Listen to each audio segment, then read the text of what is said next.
Oh, we've been waiting for this one for a long time.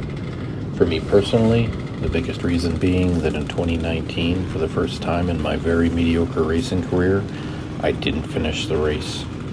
I got a flat tire, put a hole in the side of my clutch cover, it sucked, I grieved it, it's time to move on.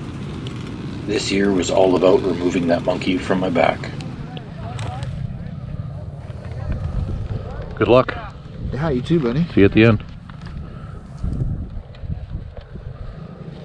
Keep her on two wheels. Yeah. I usually get all my bad wrecks out in the poker run, so. Yeah, I did it in the first 5 minutes yesterday. As always, this race will be narrated. I'll do my best to give you some perspective, maybe some insight into what's going on in the video. This year was epic. I hate using that term, but this year it was very true. The size of the event was record-setting in every way, with almost 1,500 people lining up for the marquee event. Now, I'm going to get something out of the way right away, although it should be obvious already this short into the video. It was massively dusty. It was not hot. It was about 10 degrees Celsius on the race day, but it was ridiculously dry, and with so much talcum in the dust, it was unbelievably thick and hard to see detail on the ground. Now, I like to do my videos in chronological order. I find it helps with the storytelling, but I'm going to have to break it up here and get back to the notes, because I need to send an apology out to somebody here. Now, full disclosure, I don't take full responsibility for this, as you'll see.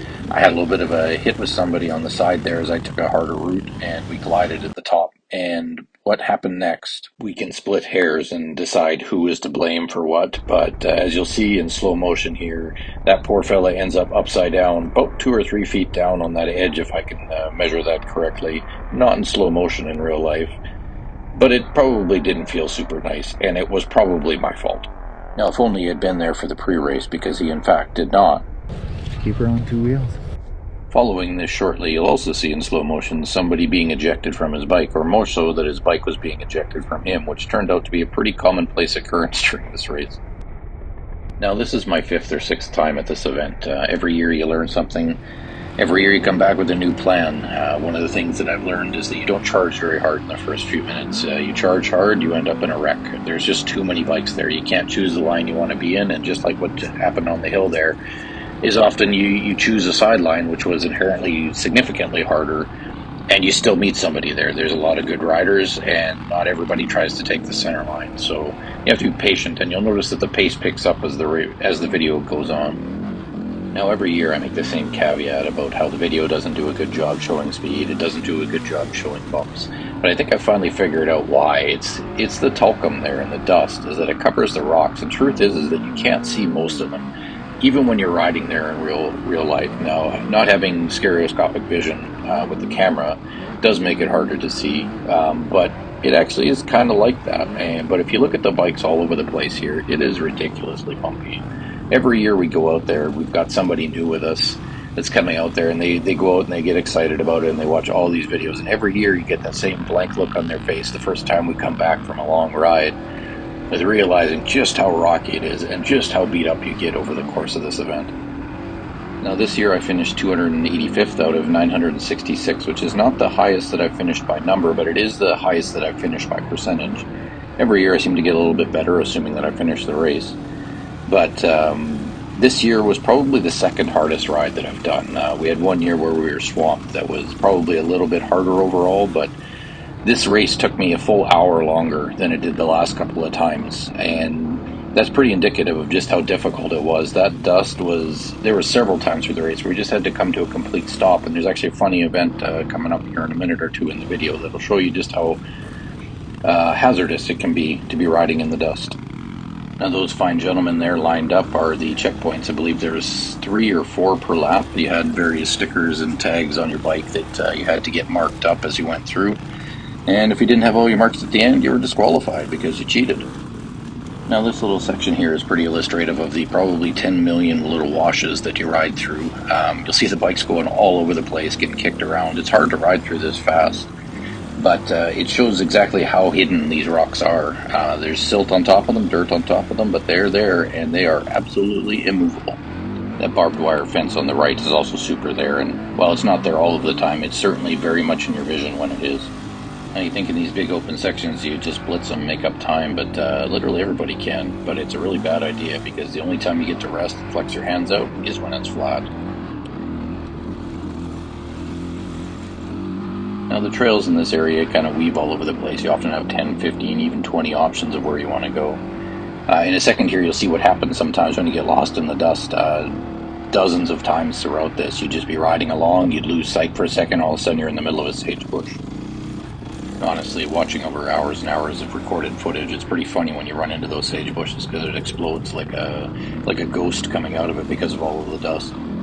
Now, watching over the video footage, and honestly having experienced, we rode about 10 hours over the weekend, you see how much chatter you go through and how much your suspension takes a beating. It's absolutely a miracle that more bikes don't break. I mean, 53% of them didn't finish, but it's honestly surprising it's not higher. Coming up in a second here is a good illustration of the surprises that are waiting for you as you go. I didn't see this drop off.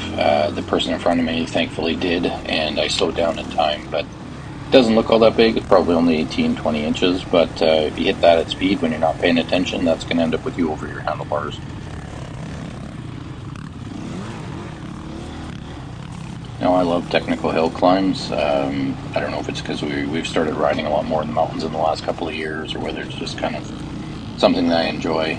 But on race day, it's just absolute carnage. Any one of these hills you come up to, there's 5, 10, sometimes even 20 or 30 bikes lined up on it, just kind of strewed all over the place, and you have to make kind of a dynamic move through the hill, changing your line as you go. But it's a real test of how good your fine motor skills are. It's a very different skill set than the just wide open throttle blitzing. There's really not a whole lot of that in this race. Most of it is the slower stuff, choosing lines, bouncing around. Lots of good balance work. As I get older, I gravitate more towards that type of riding. It's just, you're probably hurt more often, but it's less catastrophic. You're unlikely to break your neck. You will likely break your hands or your forearms or your feet at one point or another, but you're unlikely to end up getting hella jetted out. Watching this video again, doing the voiceover, I'm struck by how many guys are pulled off to the side or even in the middle of the track with their heads slumped over in their hands or onto their handlebars, just worn out. I mean, most of this footage is from the first laps. We're only talking an hour or two into this. Now, 5 hours and 44 minutes, that was exhausting. Every year I'm surprised by just how sore I am and just how worn out I am at the end of these things. Although every year we make the same joke, especially with the guys that beat us by like the length of a full-length feature film. We pay $60 for this race, and if you're paying by the minute, we get a much better value. With my start slow strategy, there are a couple of drawbacks. This bridge is one of them. Every year you cross it, every year it's backed up. It'd be nice to get there a little bit earlier and not be stuck in the lineup. Thankfully this year I kind of wedged through and it didn't take me super long, but you can lose a lot of time sitting there.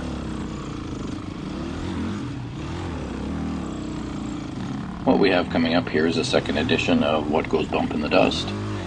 I didn't see this coming, obviously, and it ended up in my second use of slow motion video.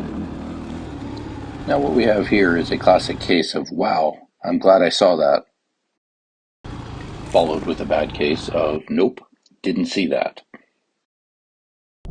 Now you will likely notice the height as well as the duration of the flight. It hurt. It hurt in a manner that's best described in real time.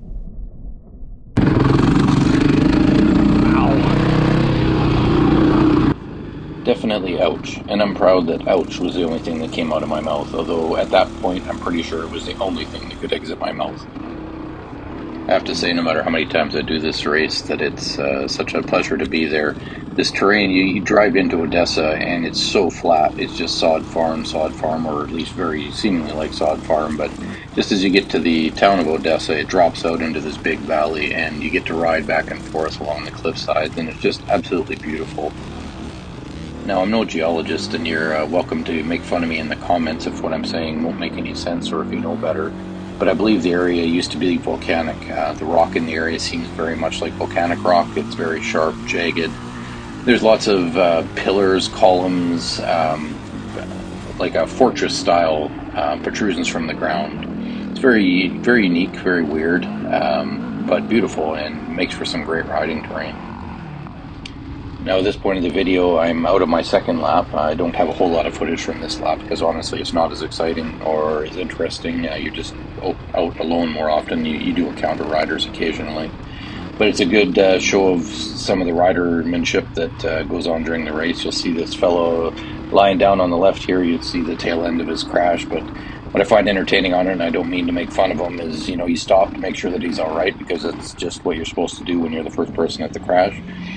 But he just kind of shrugs, and I'm not sure whether that was I'm all right or am I as good as I'm going to be, and it's pretty much how we all felt. I mean, this is seriously, it's probably about 4 to 4.5 hours into the race, and we're all feeling it.